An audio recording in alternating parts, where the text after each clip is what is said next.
Allô mes amours, est-ce que ça va chez vous, les abonnés de Bibiche Momo officiel? Si vous êtes là, mettez vos likes, manifestez-vous, laissez vos likes et vos commentaires, ça nous fera du bien. Est-ce que ça va chez vous? Merci beaucoup d'être abonné, merci beaucoup pour votre confiance. Voilà. Comme vous voyez sur le titre, nous allons parler de Angie Compressor. Angie Compressor qui était un garçon, Xavier Kalenda. Xavier Kalenda s'est transformé, a commis moi moi si, à saliba chirurgie en tout cas s'est transformé. À comment moi si tout le monde la connaît comme une fille et moi na mon akiboye na moni photo je me suis dit non c'est une fille, c'est une très belle fille. Or c'est un garçon. Angie Compressor boyebiki a koufi. Donc suivez jusqu'à la fin hein, boye bah qu'est-ce qui s'est passé au juste. Voilà. À Koufaki this week, Azaki en famille, comme tout le monde, avec son papa et sa maman. Et papa na ayaki na mwana moko, maman na mwana moko. Donc yé et pas papa na maman na azan mwana ya liboso. Et bande kofanda together na ndaku après quelques temps âge à puberté, boyebi kandenge za rapoto makambo. Donc et na âge à 18 ans déjà. Moi, on a commis déjà majeur à cause de la anything à Lingi et Likamuki Azayaka que non, je vais quitter la maison, en tout cas, je vais être chez moi. Donc, abandonné déjà qu'on se sentir na po naye, il y a qui moi si. Donc, Azaki moi, mobali, donc Azaki déjà habitué à rester avec eux. Des filles cause anytime na ba fille donc s'adapter cause ça la biloko ba fille balinga ko sala donc et lokwana je peux dire que non eza na kati ya makila et Angie Compressor a se transformé a comment moi na mwasi era komi moi na mwasi wana sali ba chirurgie na ye a sali ba chirurgie na ye a kenda Brésil et ba sali nyonso ba tcheye ba sein ba tcheye ba sima ba tcheye ba biloko nyonso o ba koye ko tcha ba transformer a komi moi na mwasi kande bota ko mona et sala que non Angie mais partie na ye ba partie intime na ye à moi na mobali ba longola ki angote ezala ki kaka wana. En tout cas découvrez jusqu'à la fin de cette vidéo boyeba et loko nini Angie abande ko sala hein, donc restez toujours connecté. Angie abande ko sala nini comment azaki bisex abande ko sala ki moi si ki mobali découvrir dans cette vidéo. Donc voilà et Nenga Kufiwana son père a décidé que en tout cas moi l'année bako kunde pas comme une femme bako kata ba organe nyonso ya kibomo so ba kola ki wana donc bako kata ba organe nyonso wana et bako longolango akozonga on va l'enterrer comme un homme na veste bakati suki bakati manzang ils ont coupé tout donc aozo ayaki mobali aozonga mobali donc découvrez tout au long de cette émission, découvrez jusqu'à la fin. BBM Bibiche Mbombo officiel, toujours à la pointe de l'information. Abonnez-vous, likez et partagez. Bibiche Mbombo officiel, votre chaîne de référence.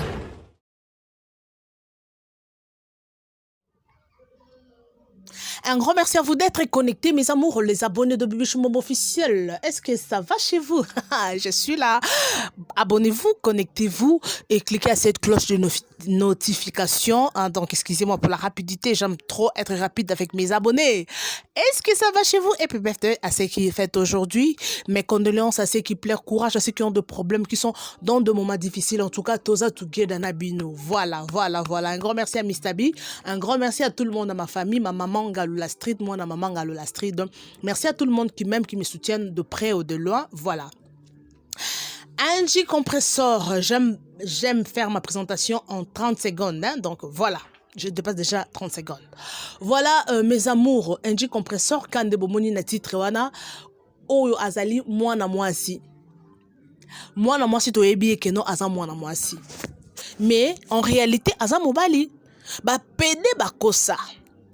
Ba PD automona o prai PD sérieuse PD ta ba Angie Compressor azumbo na ya chi Angers ake na Brésil ba ke ba sali ba opération ba chita no ba sen wana ta sima mais mu Congo ka ne révéler que ça mo ba pour mu Congo parti mo za ko kuba je ne sais pas ce que bo monya en tougé dans la vidéo donc parti mo za ya likubili donc ata maboko ne so tali bien au fixer regard maboko no mona maboko ne za ko kuba za lokwa ya mobile donc za kwa mwana moi cité malgré sali tout pour corriger nzambe Nzambe na biso ba korchakete. Donc Dieu est fidèle. Nzambe Nzambe, tu peux faire tout, mais tu ne peux pas corriger Nzambe. Asala ki chirurgie na ye, asala ki ba opération na ye, ba sali ba longole ba parti, ya mibali et ba baxi ba sang, ba tie ba sima, ba pesi ba forme et sauf que partie moko et partie intime na ye a longola ki angote. C'est ce que je me demandais. Na ba émission et tout, j'entendais que j'attendais que Muto Ibsanga sorry Ibsanga qui est parti intime ne bakataki bakataki azalaki nango donc abande ko jouer double sexe wana yemoko avant kufa ndenga lobi bando jouer double sexe moko soka na posa mwasi akena ye akepa na mwana mwasi sokaza mobali azongi na ki mobali na ye donc abandende ko jouer ne barole ebele mais posa na ye ça qui vraiment azala mwana mwasi je ne sais pas ce qui esprit ce qui Satan en personne denga côté là qui mwana mobali wana tondeni son vrai nom c'est Xavier Kalenda NG compression des combo staff combo mokilba yebi mwasi ya mbongo mwasi ya taille donc fille de gala fille de chance. Donc bat yeba qui est abano servi na boîte boîte ba VIP wana boîte ba VIP wana na poto et akufa qui c'est pas que weli mobali et tout donc weli mobilité azaki bana ba rando mona colombienne moko bazaka ba collègue na bande ko travailler colombienne na bande ko finga ye. Voilà, c'est l'homme information biso toti ko zwa. En tout cas vraiment source biso beto na source na biso to zwaka.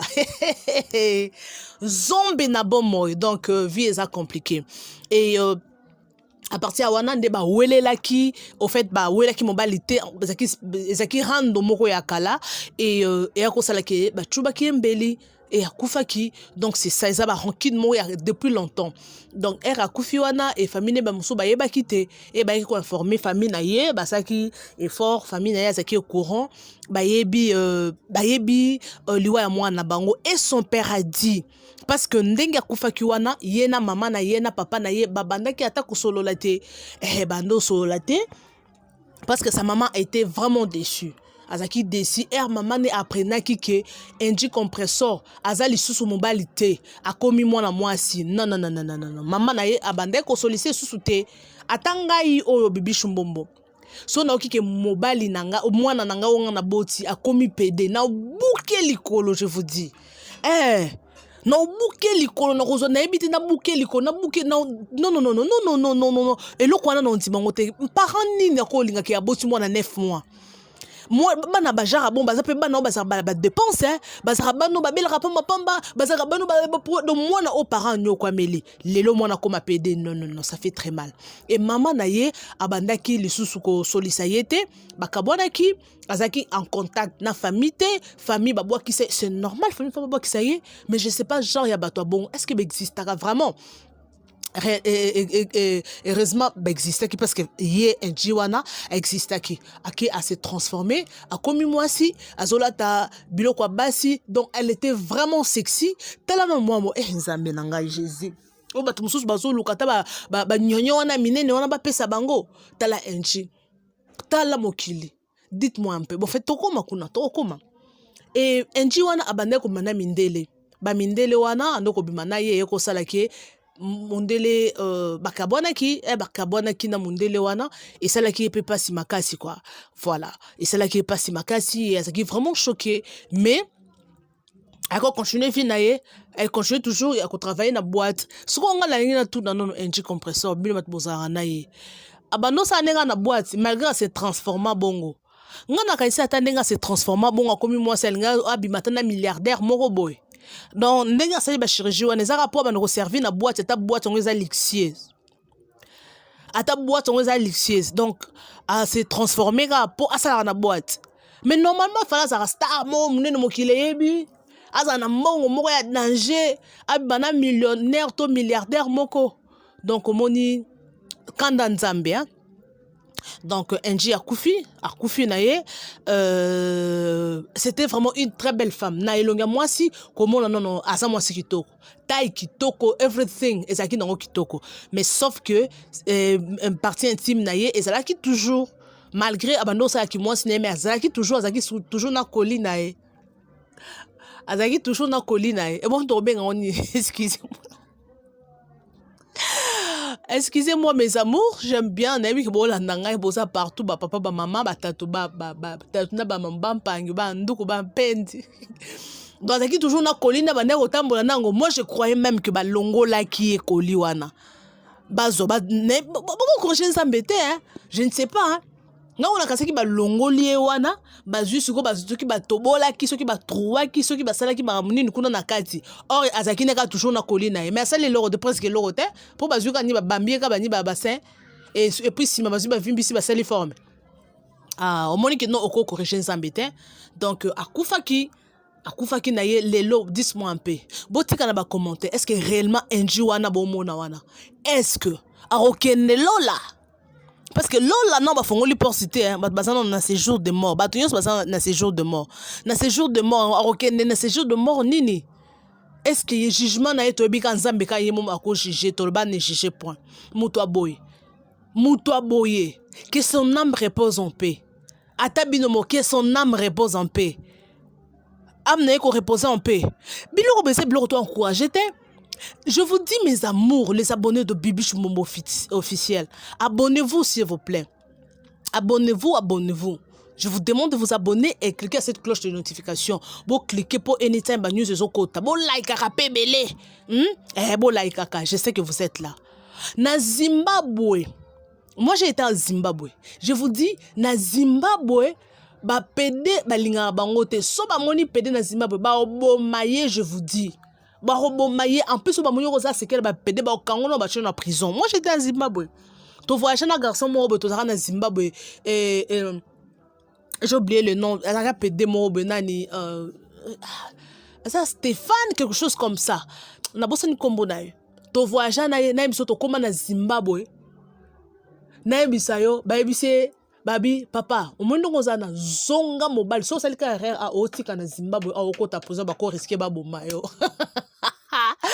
Mes amours tout c'est que longo j'aime bien quand je parle botika do ba commentaire tout c'est kanabino wa je vous dis mwana mobile wana na luka kombo na yeme kisoki manga kaka mwana mobile wana azonga mobile changea mongongo je vous dis obige biso tellement toyebaki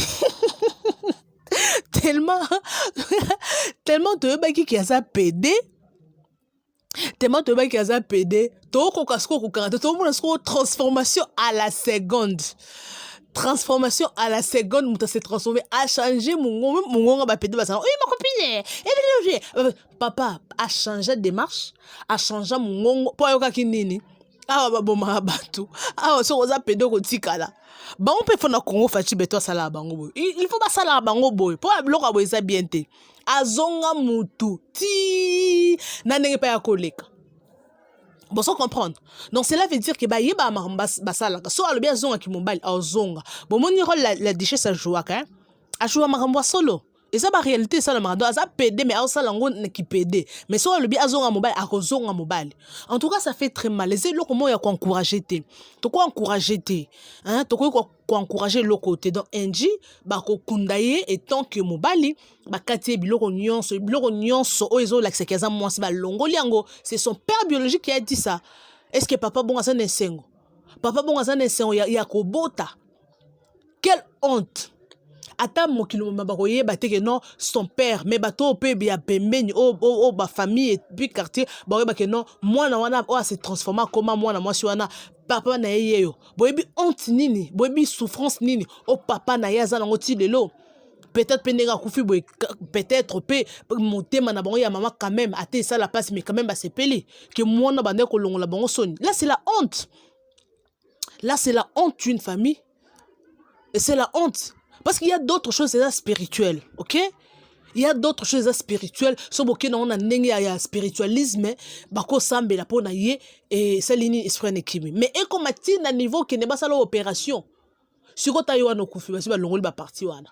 Est-ce que tika liko bota NG ango yora na comme NG compresseur. Est-ce que tika liko bota peut-être pas botité. Do yaki no kana mokili posa no ka ba sotif o défier Nzambe, o corriger Nzambe. Donc ça fait mal, et loko esa loko moko ngai Bibi Shumbombo madame. Jamais je peux encourager biloko aboye. Non, non, nako encourager en côté. Parce que biloko aboye ça, biloko moko démoniaque satanique. PD c'est bien bon, PD. On ba biloko ni basalaka. On ba biloko ni basalaka. Mais so ba tie loi na Congo, PD nyonso. Oh, ba boma ba on a bi ke PD boyi na ngai, mais boyi na ngate parce que bo ko jenza me suka bino ezana ka lifelo. Na yeba te biloko ni obino boyo kaka différence ni oboyo kaka kozala moi si pardon na kozala mobile. Et là, on monsieur cause inné, hein. Et là, on monsieur cause la inné, mouta botaminango. C'est pour cela que je dis aux parents, n'aime sa ming ba parents, na ceux qui basa déjà bana miki faut déjà ko étudier moi no azandengeni alingi moi ba parents ne ba orienter abiso quelque part bato ba ko matina ba niveau oyo. Quelque part peut-être condamner ma parent quelque part parce que moi à cet jeune âge déjà à 8 ans 9 ans 6 ans 7 ans 8 ans déjà a commis déjà au-delà de 12 ans on va déjà que moi nanga linga boy moi no on va déjà moi na à lire neza boy moi non na ko orienter boy na ba âge wana déjà à moins que muto comme qui pédé na ki mukolo mais il y a d'autres et bandaka na ki bo moi parents au luka solution pour na moi na yo au luka solution il y a des choses au ça là. Si physiquement tu ne sauras pas, c'est mieux d'aller à la prière. C'est mieux de se concentrer que c'est mais ça me transformer. Il y a d'autres c'est comme ça. Mais il y a peu babisous qui pédé wana et botama kaka na kimukolobo. Atalika balinga komaneka pédé pona mbongo. Alinga komaneka pédé asala neka bongo qui pédula, asala neka bongo qui homosexuel, asala lango pour avoir de l'argent. Il y a d'autres peut-être waneza kamususu. On se comprendre. Mais ça fait mal. Ça fait très mal. Njiwana akokundama to ebite nzambe que son âme repose en paix. Non. Nga kutu wani lo wana lobangote. Wana eza ko encourager bato ba osa ba buso ba wana. Biloko parce que moi j'aime dire la vérité hein. Nga na sala ka sentiment te po bato ba sali po bato ba sali non. J'aime pas faire les choses comme tout le monde. Donc c'est ça. Amnaye en tout cas nzambe mo kande mutako jijango. Donc anytime news Rosala, nous serons là pour vous informer. En tout cas, restez toujours connectés, mes amours. Abonnez-vous vraiment, abonnez-vous. Cliquez à cette cloche de notification pour rataraba news day. Anytime Torosa toujours, anytime to 8 time Torosa toujours wana pour informer bino. Si vous étiez d'accord avec moi, botika ba like na bino et ko ça langai bien, OK? Et ko ça langai bien et like na bino et ko sala nga vrai kitoko ba comment na bino bo commenter et puis comment na bo s'abonner et ko sala biso vrai kitoko nzambe asunga bino nzambe apambola bino kimia na nzambe ezala kasi na bino.